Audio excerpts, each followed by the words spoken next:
of their own government's criminal actions around the world. Now, Noam Chomsky is, of course, the MIT linguistics professor who famously popularized the concept of manufacturing consent. For years, he's written about how the West uses a propagandistic press to coerce its own citizens and how it uses covert forms of violence to maintain power around the world. Chomsky was overwhelmed with media requests about September 11th, so his new book, 9/11, is a collection of interviews that he gave in the following months. Now, interestingly, 9/11 has been a bestseller despite the fact that it's had a total lack of publicity. I met Noam Chomsky in Cambridge to talk about the post-9/11 world and how things have changed since then, but I began by asking him to explain how the war in Afghanistan is an example of how the U.S. is, in his mind, a leading terrorist state. So on October 12th, I guess, a couple of days after the bombing started, Bush publicly announced to the Afghan people that we will continue to bomb you unless your leadership turns over to us people who we suspect of carrying out crimes, although we refuse to give you any evidence. Notice that that's a textbook illustration of international terrorism. 3 weeks later, by the end of October, the war aims had changed. Admiral Boyce, the British defense minister, he informed the Afghan population that we will continue to bomb you until you change your leadership. Well, that's an even more dramatic illustration of international terrorism. It had nothing to do with finding the criminals and bringing them to justice. If the United States is a leading terrorist state, if, as you say, Britain is another example of a terrorist state, how do you distinguish between that kind of what you describe as terrorism and what they are saying, Osama bin Laden, who's a terrorist? Make the distinction. It's very simple. If they do it, it's terrorism. If we do it, it's counterterrorism. That's a historical universal. Go back to Nazi propaganda, say, most extreme mass murderers ever.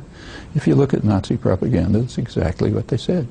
They said they are defending the populations and the legitimate governments of Europe. Well, let's talk about in the Middle East, for example, where Sharon says, we are experiencing terrorist bombings, and therefore we have to have a big operation in the West Bank and root out terrorism. And people say, hey, you're violating human rights. Yeah, this is the 35th year of a harsh, brutal, and vicious occupation, supported unilaterally by the United States, constant terror and atrocities.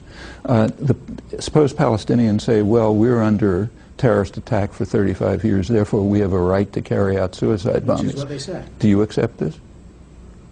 Does anybody accept it? Nobody accepts it. All right, then how come everyone accepts the Israeli claim to be doing it, which is a much weaker claim? They are the military occupiers. Those who defend suicide bombing, and they're very few, don't have a leg to stand on. Those who defend the Israeli atrocities, including the U.S. government, most intellectual opinion, a good bit of the West generally, yeah, they don't have a leg to stand on either, and they have a much weaker position. You asked us after September 11, one of your points was we ought to look in the mirror, we being America or the West, we ought to look in the mirror at our own. Was that a way of saying, look, people like bin Laden are angry at us for good reason? No, in other words, is there a way to justify... That's not what I was saying. The statement of mine that you just quoted is a very conservative statement. In fact, it was articulated by George Bush's favorite philosopher, Jesus Christ, who pointed out, famously, defined the notion hypocrite. A hypocrite is a person who focuses on the other fellow's crimes and refuses to look at his own. I know that the U.S. has committed atrocities. However, they did oust a more brutal regime, the Taliban. There wasn't even a war aim. There wasn't even a war aim. Wasn't even a war aim. But is that a moral thing to do? They did get rid of a brutal regime. There was celebration in now. Good, fine, and let them bomb Israel and get rid of the brutal regime there. If we want to overthrow the regime of Uzbekistan, now a great favorite, but it happens to be not very different from the Taliban, the way to do it would not be to bomb Uzbekistan, but to support internal democratic forces and let them do it. And that generalizes around the world. Robert Kaplan, who writes about foreign policy, I spoke to him recently about his book, warrior politics. And I put some of your points to him. He said, I wish Noam Chomsky had been with me in Romania in the 70s or the 80s.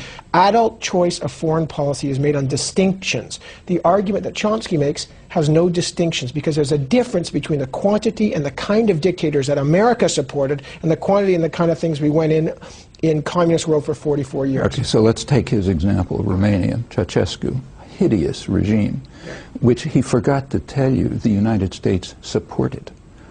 Supported right till the end, as did Britain.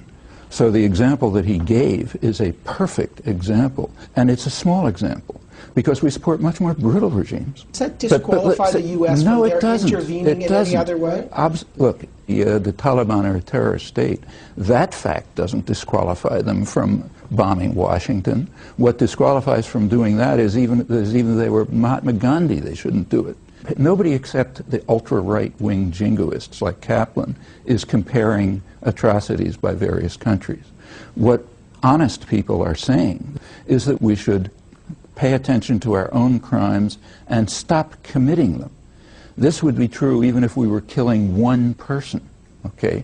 And it's even more true when we're killing millions of people. Do we need a constabulary, a force, a central force? In this case, it's America because it's a superpower, to sometimes use unjust means in the service of just causes. What are the just causes? What was the just cause in, for example, slaughtering Kurds in southeastern Turkey? What was the just cause? What was the just cause in supporting Suharto when he killed a couple 100,000 landless peasants in Indonesia, went on to become one of the biggest torturers in the world, and then slaughtered a third of the population of East Timor? What was the just cause? What was the just cause when we invaded South Vietnam 40 years ago, ending up killing millions of people, leaving the country devastated? They're still dying from chemical warfare. What was the just cause? Can I continue? Yeah, the just cause for people like Kaplan is we did it.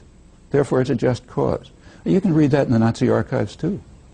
Of course, we've had Kaplan on, and there is a raging debate about the just cause of foreign policy. But when we come back, Noam Chomsky says that the U.S. not only blocked Mideast peace and has always done so, it actually escalates the violence. And who are the war criminals guilty? Bush, Clinton, Kennedy, Eisenhower, all of them.